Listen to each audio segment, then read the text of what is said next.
ಎಲ್ಲ ರೈತ ಬಾಂಧವರಿಗೂ ನನ್ನ ನಮಸ್ಕಾರ. ನನ್ನ ಆಡಿಯೋ ಕೇಳಿಸ್ತಾ ಆಯ್ತಾ? ಕ್ಲಿಯರ್ ಆಗೈತಾ? ಇವತ್ತಿನ ಎಲ್ಲ ರೈತರು ಬರೀ ಬೋರ್ವೆಲ್ ಕೊರಿಸ್ತೀರಾ, ಅದರೊಳಗೆ 7 HP 10 HP 15 HP ಮೋಟ್ರ್ಗಳನ್ನು ಬಿಡ್ತೀರಾ. ಹೆಚ್ಚಾಗಿ 3 ಅವರ್ ನೀರು ಬರುತ್ತೆ.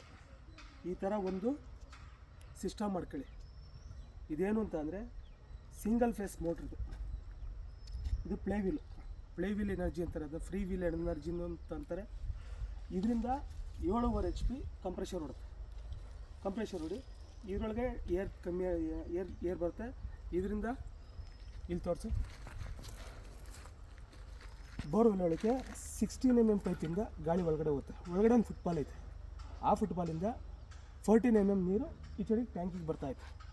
ಅದನ್ನು ಎಲ್ಲದೂ ಒಟ್ಟಿಗೆ ತೋರಿಸ್ತೀನಿ. ಮೊದಲನೇದಾಗಿ ಇದು 3 HP ಸಿಂಗಲ್ ಫೇಸ್ ಮೋಟ್ರು. ನಾನು ಸೆಕೆಂಡ್ ತಗೊಂಡಿತ್ತು. ಇದು ಪ್ಲೇವಿಲ್ಲು ಗುಜರಿಲಿ ಸೆಕೆಂಡ್ ತಗೊಂಡೆ. ಈ ಇಂಜಿನಿಯರಿಂಗ್ ವರ್ಕ್ಸ್ ಎಲ್ಲ ಒಂದೊಂದು ಹೊಸ ತಗೊಂಡಿದ್ದೀನಿ, ಒಂದೊಂದು ಹಳೆ ತಗೊಂಡಿದ್ದೀನಿ. ಇದು ಗ್ಯಾಸ್ ಟ್ಯಾಂಕ್. ಇದು ಗ್ಯಾಸ್ ಟ್ಯಾಂಕು. ಇದ್ರೊಳಗಡೆಯಿಂದ ಗಾಳಿ ಬಂದಿತ್ತು, ಫುಲ್ ಹೀಟಾಗಿರುತ್ತೆ. ಇದ್ರೊಳಗಡೆ ತಣ್ಣಗಾಗಿ ಈ ಪೈಪೆಲ್ಲೂ ಡ್ಯಾಮೇಜ್ ಆಗೋಲ್ಲ, ಬಿಸಿಗೆ ಹೊಡ್ಕೊಳತ್ತೆ. ಇದ್ರೊಳಗಡೆ ತಣ್ಣಗಾಗ್ತಿದ್ದಂಗೆ ಒಳಗಡೆ ನೀರು ಹೊರಟೋಗುತ್ತೆ. ಇದು 7.5 ಕಂಪ್ರೆಷರು, ಡಬಲ್ ಹೆಡ್ಡು. ನಾನು ಇದೆಲ್ಲ ಆಲ್ಮೋಸ್ಟ್ ಎಲ್ಲ ಸೆಕೆಂಡ್ ಹ್ಯಾಂಡೇ ತಗೊಂಡು ಫ್ರೇಮ್ ಮಾಡ್ಕೊಂಡು ಇದಕ್ಕೆಲ್ಲ ಒಂದೊಂದು ಅಡ್ಜಸ್ಟ್ಮೆಂಟ್ ಮಾಡ್ಕೊಂಡು ನೀರನ್ನು ಎತ್ಕೊತಾ ಇದ್ದೀನಿ. ಇದು ಪೂರ್ತಿ ಖರ್ಚು ಕಮ್ಮಿ. ಆನ್ ಮಾಡ್ತೀನಿ.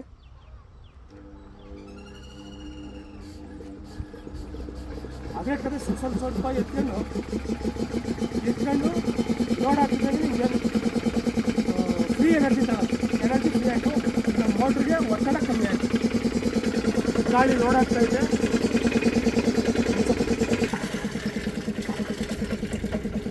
ಅಲ್ಲಿ ಲೋಡ್ ಆಗ್ತಿದ್ದೀನಿ. ಮಿನಿಮಮ್ 2 ನಿಮಿಷ ನೀರು ಟೈಮ್ ಬರುತ್ತೆ. ಅದರೊಳಗಡೆ ಗಾಳಿ ಹೋಗಬೇಕು, ಪ್ರೆಷರ್ ಆಗಬೇಕು, ನೀರು ಗಾಳಿ ಒತ್ತಡ ಆಗಬೇಕು. ಒತ್ತಡ ಆದಮೇಲೆ ಒಳಗಡೆ ಇಂಪ್ಲಿಯರ್ ಕೆಲಸ ಮಾಡುತ್ತೆ. ಕೆಲಸ ಮಾಡಿದ್ದಾದಮೇಲೆ ನೀರು ಗಾಳಿ ಬರ್ತಾನೆ ಇರುತ್ತೆ. ಇದು ಪ್ರೊಸೆಸಿಂಗ್. ಇದರಲ್ಲಿ 3 ನಿಮಿಷಕ್ಕೆ 200 ಲೀಟ್ರ್ ನೀರು ಸಿಗುತ್ತೆ. ಸ್ಟಾರ್ಟಿಂಗಲ್ಲಿ ಪೈಪು ಲೋಡು ಜಾಸ್ತಿ ಬರ್ತದ, ಆ ಲೋಡ್ ನೀರು ಫಾಸ್ಟಾಗಿ ಬಂದ್ಬಿಡುತ್ತೆ. ಆಮೇಲೆ ಗಾಳಿ ನೀರು ಬರ್ತಾ ಇರುತ್ತೆ. ಇದು ಸ್ಟಾಕಲ್ಲಿರೋ ನೀರಿರುತ್ತೆ.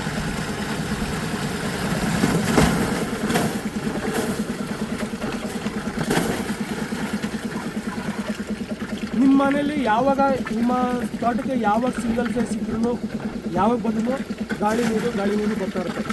ಇದರಲ್ಲಿ ಒಂದು ಉತ್ತಮವಾದ ಅನುಕೂಲ ಅಂದರೆ ಗಾಳಿ ಜೊತೆ ನೀರು ಮಿಕ್ಸ್ ಆಗೋದ್ರಿಂದ ಮರ ಗಿಡಗಳಿಗೆ ಆಕ್ಸಿಜನ್ ಜಾಸ್ತಿ ಸಿಗುತ್ತೆ. ಈ ನೀರಿಗೆ ಶಕ್ತಿ ಜಾಸ್ತಿ ಇರುತ್ತೆ. ಮೋಟ್ರ್ ಪಂಪಲ್ಲಿ ಹಂಗಲ್ಲ. ಒಂದಲ್ಲ ಅದರಲ್ಲಿ ಎಷ್ಟು ಕಷ್ಟಗಳಿದ್ದಾವೆ. ಥ್ರೆಡ್ ಹೋಯ್ತು, ಕೇಬಲ್ ಬರಸ್ಟ್ ಆಯಿತು, ಪಂಪ್ ಹೋಯ್ತು, ಮೋಟ್ರ್ ಹೋಯ್ತು, ಸ್ಟಾರ್ಟ್ರ್ ಹೋಯ್ತು.